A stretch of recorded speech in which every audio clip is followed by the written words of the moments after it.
वंदे मातरम। नमस्कार साथियों, शेख शहजाद उस्मानी का प्यार भरा आदाब।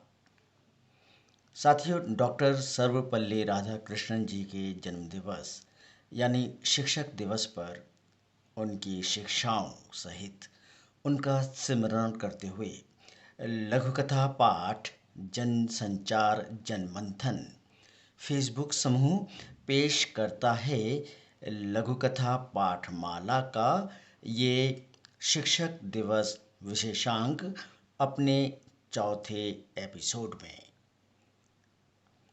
सबसे पहले चिंतन मनन की कुछ बातें, डॉक्टर राधाकृष्णन जी की शिक्षाएं और हिदायतें।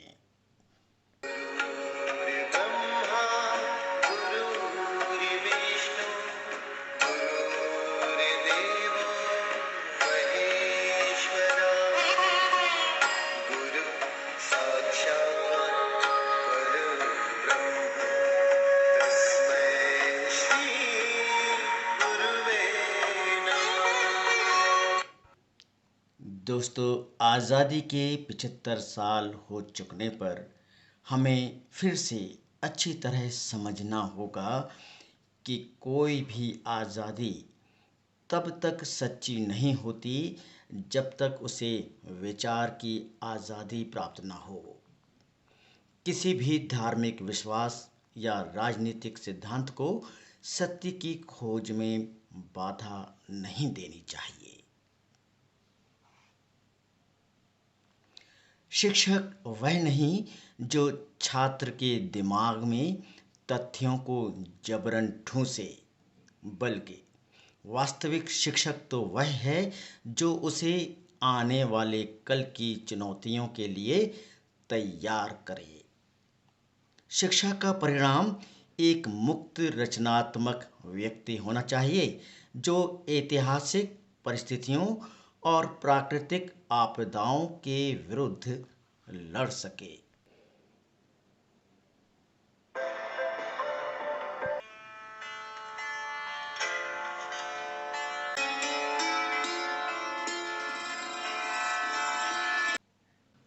ऐसी ही शिक्षाओं के लिए हमें अध्ययन करना होगा, आत्मसात करना होगा डॉक्टर सर्वपल्ली राधाकृष्णन जी के शिक्षा दर्शन को। तो आइए दोस्तों, शुरू करते हैं आज का लघुकथा पाठ। लघुकथा पाठमाला के चौथे अंक यानी चौथे एपिसोड यानी शिक्षक दिवस विशेषांक में अब प्रस्तुत है अल्मोड़ा उत्तर प्रदेश की मूल निवासी और रतलाम मध्य प्रदेश की वर्तमान निवासी वरिष्ठ साहित्यकार आदरणीय प्रतिभा पांडे जी की लघुकथा। शीर्षक है गुरुवे नमः।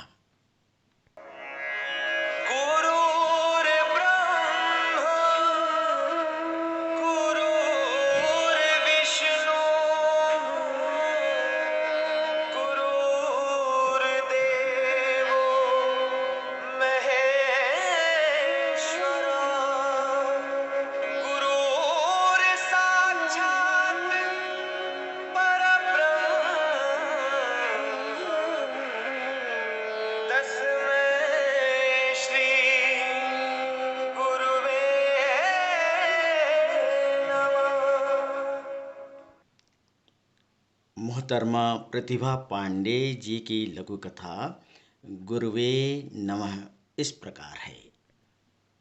बारिश शुरू होते ही रिटायर्ड मास्टर जोशी जी के घर की छत और दीवारें बिलखने लगीं, हर साल की तरह।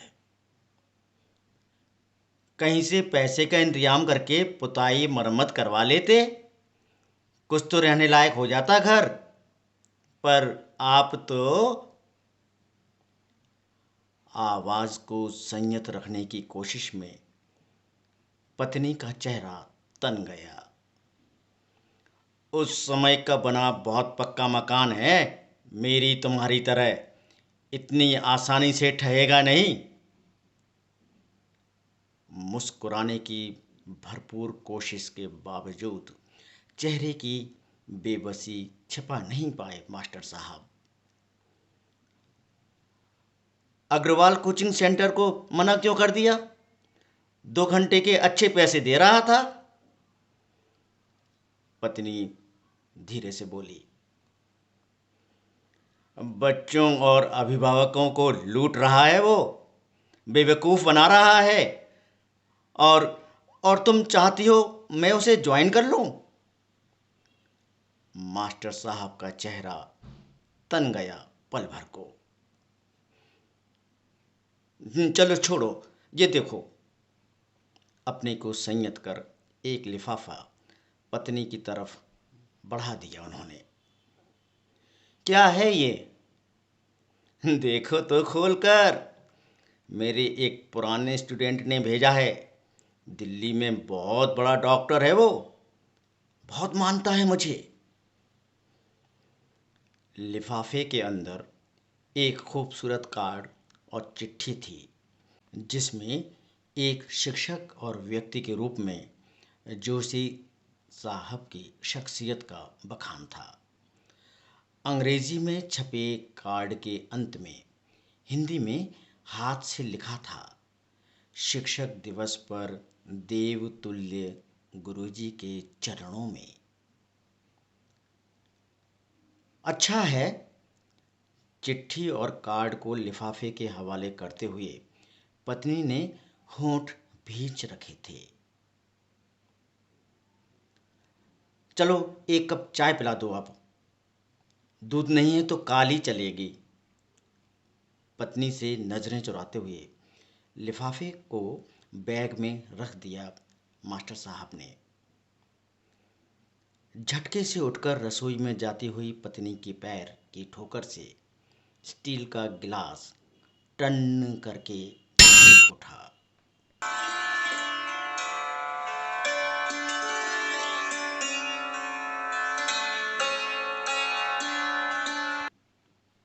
गुरुवे नमः। ये लघु कथा अभी आपने सुनी। रचनाकार थीं आदरणीय प्रतिभा पांडे जी। 18 नवंबर को जन्मी मोहतरमा प्रतिभा पांडे जी ने अंग्रेजी साहित्य में एमफिल की उपाधि प्राप्त की है। आपने केंद्रीय विद्यालयों और आर्मी स्कूल में अध्यापन कार्य किया है। गद्य एवं पद्य रचनाकार के रूप में आपकी प्रिय विधाएं हैं छंद, गीत और लघु कथा। गद्य और पद्य के मशहूर साझा संकलनों में आपने सहभागिता की है।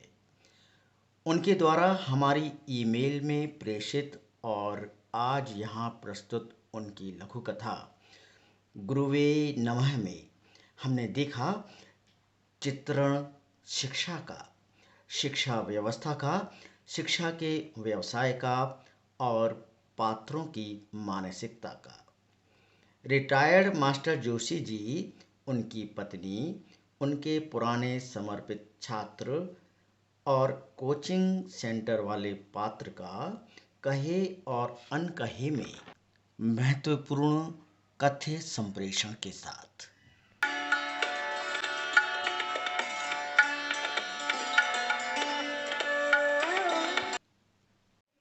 साथियों, लघु कथा पाठमाला के चौथे अंक के लिए दूसरी रचना हमें मिली है मोहतरमा अनीता रश्मि साहिबा की। रचना का शीर्षक है आस्था। तो सुनिए लघु कथा आस्था। रचना इस प्रकार है। टूटे फूटे कटे छिजे मास्टर साहब अंतिम सांसें गिन रहे थे। जीवन के कई रंग देखते सहते झेलते पतझड़ आ गया। उन्हें लगा जीवन नीरस है, दुखों से भरा है, संघर्षों से तोड़ने वाला है, मनुष्य पर आस्था विश्वास कम करने वाला है। टूटन की तमाम बातों ने उन्हें घेर लिया। एकाएक एक आदमी कमरे में आकर उनके पैर छूने लगा। सर, पहचाना? मैं आपका स्टूडेंट श्यामू। आपने मुझे मुफ्त में पढ़ाया था। थोड़ी पहचान उभरी। आजकल मैं कलेक्टर बन यहीं अपनी सेवाएं दे रहा हूं। आपने इतनी अच्छी शिक्षा और संस्कार दिए, नहीं तो मैं अभी जूते ही सिलता रहता। वह पुनः पैर छूने लगा। उनकी अधमुंदी आंखों में भोर का उजास भर गया। वे आंखें खोल टकटकी बांध नए सूर्य की चमकदार रश्मियों को देखते रहे। फिर से जीवन, संस्कार, नैतिकता पर आस्था जमने लगी। साश्चर्य, बुदबुदाहट। सबसे ईमानदार कलेक्टर मेरा शिष्य। और उनकी कब की बेचैन, तकलीफ से तड़पती, हताश वृद्ध आंखों में विश्वास का बिरवा अंकुरित हो उठा। लघु कथा संपन्न हुई। ये रचना हमें प्राप्त हुई थी ईमेल से, आदरणीय अनिता रश्मि जी से। इसके साथ ही लघु कथा पाठमाला का ये चौथा अंक अब यहीं संपन्न होता है। आपको ये परिवर्तन, कम अवधि और प्रस्तुति कैसी लगी? अपनी प्रतिक्रियाओं से हमें अवगत कराइएगा। इस चैनल को सब्सक्राइब कीजिएगा और लिंक्स साझा कर हमें सहयोग कीजिएगा। प्रतिनिधि रचनाओं का सदैव स्वागत है, इंतज़ार है। तो अब फेसबुक समूह लघु कथा पाठ जनसंचार जनमंथन की इस लघु कथा पाठमाला से अपने साथी शेख शहजाद उस्मानी को अनुमति दीजिएगा। जय हिंद, जय भारत।